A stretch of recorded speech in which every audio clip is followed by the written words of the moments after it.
We have a woman here who's an academic who is in some sort of crisis, I would say, because she seems to be playing out some wild, bizarre fantasy in which, as one doctor said, I think in your film, when you get too interested in this stuff, you watch too much. And I'm like, wait, was this in the film? Where he says, you're talking to yourself. Yeah. You end up talking to yourself. She was arguing with herself. Yeah. Does it, I know you say you were charmed by her, you liked her as a person, you don't think she was malicious. Do you think she was talking to herself? I do. Yeah.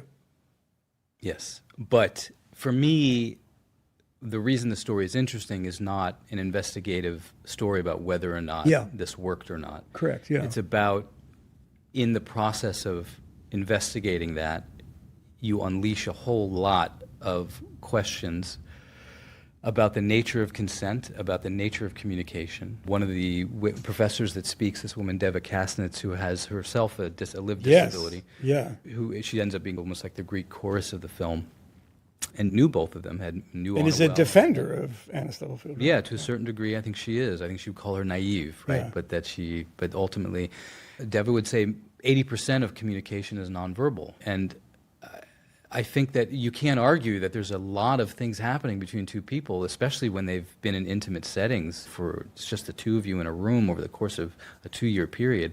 There's a lot of transference, a lot of things that transpire between that are not verbal. And whether or not he enjoyed the experience, what did he experience becomes the question for me, which is why I end the film on him. It's very important because everyone's speaking on his behalf, right? So what did he experience is the mystery for me that keeps you going to the last frame, right? Yeah.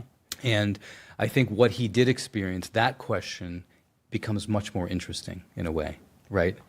And that gets at the way that we project onto people who are nonverbal and the way that we don't even think about what the sex life of somebody like Derrick would be, or what self-determination means for somebody like him. Those are the interesting questions that I think swim around in your head after